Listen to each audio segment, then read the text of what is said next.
Hey, we get it. Life, it can be hard, and managing relationships can be hard too. But that's not the message my next guest is sharing today. He says you can make life light. Studio 5 contributor Dr. Matt Townsend, he's sharing 4 insights that can lift, lighten a heavy relationship, because life is meant to be enjoyed with the people you love most. Welcome, Dr. Matt. Good to be here, Dalen. I love this. Big sigh. We are supposed to be happy. Yeah. We're supposed to be light. Sometimes I do feel like we sit in the hard for a little long. We do, and I think there's something about it that makes it, I think we feel safer in the hardship. But the reality is you're actually not safer in the stressful hardship, right. But part of our brain thinks we are. So we've got to turn off a certain part of our brain, or we're going to wallow in the negativity. And no one wants to wallow. No one. The goal today is to help our viewers get to a space of healing and connection faster, so they're not sitting in that hard space for too long. First, we need to remember that not every emotion deserves attention. Nope.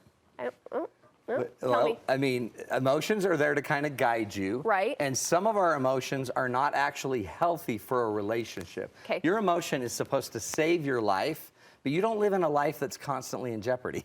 Yeah, that's Your true. life is not, it's not like you could have a tiger jump out anywhere and just maul you. It's not going to happen to you probably, but when your partner says something rude, your fight or flight goes off, and now you're ready to either kill, run, freeze, not knowing what to do, or try to just fawn and please them again. So if we're using these most basic emotions, remember the emotion is the knee-jerk response to any situation. If you see a mouse run across the floor, you'll have an emotion, but that doesn't mean you need to burn the house down and move. It means once the emotion goes by, then we can go figure out what to do effectively. The emotion doesn't have to run you permanently.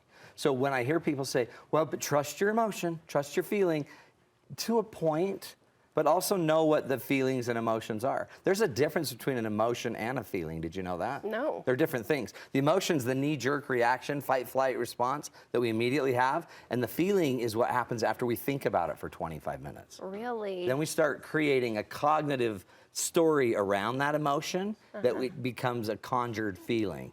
Yeah. And a lot of us are living feelings, and a lot of our feelings aren't always accurate. Emotions might be. It's so interesting because I do feel like when you let that knee-jerk reaction pass, whenever I'm initially reacting, I'm always like, ooh, I probably shouldn't have done that. Right? But if you let that pass and move into your feelings. That's right. Well, or even process it better so we don't even have to just stew on it. Now I can think through, okay, I saw a mouse. What could I go do to take care of it?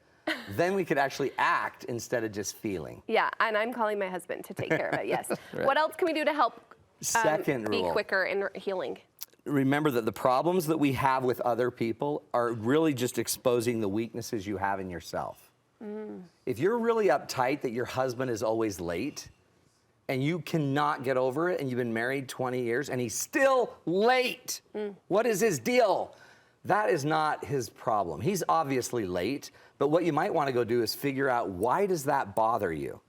Because there's probably something you've tied to being on time, like looking good, being acceptable, belonging, being popular, showing you care. Those things might matter more to you than anything. So instead of just fighting what he's doing, maybe go look deeper. What is this issue exposing for me?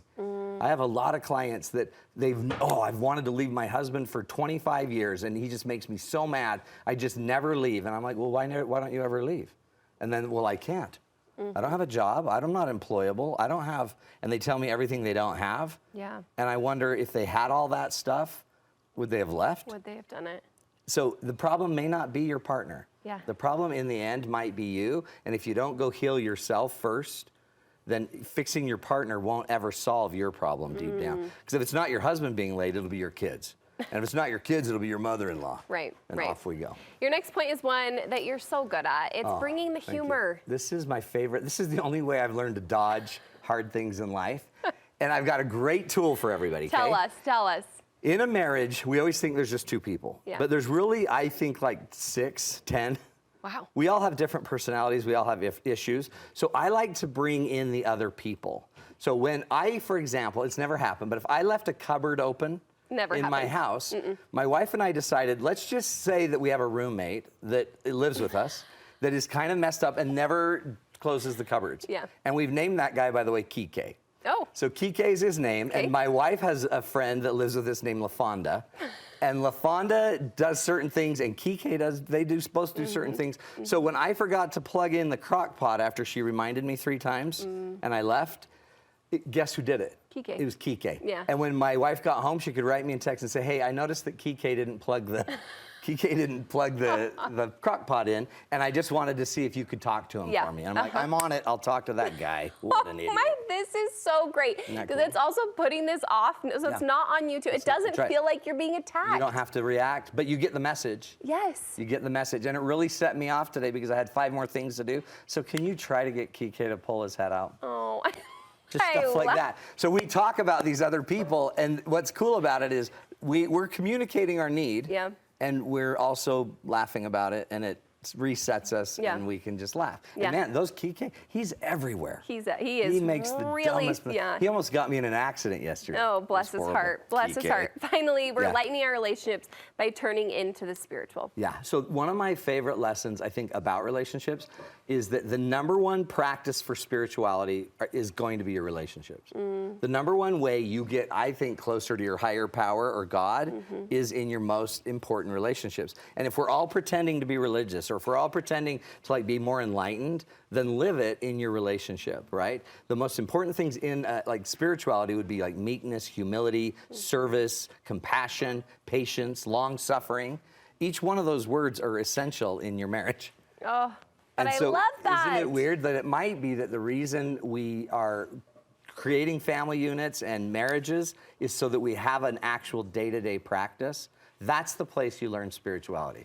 Church is not the only place to become spiritual, and the relationships at church are just as important, right? Right. So it's the number one yoga or practice that we can do as a spiritual being is to learn to control ourselves, learn to let stuff go, learn to be patient.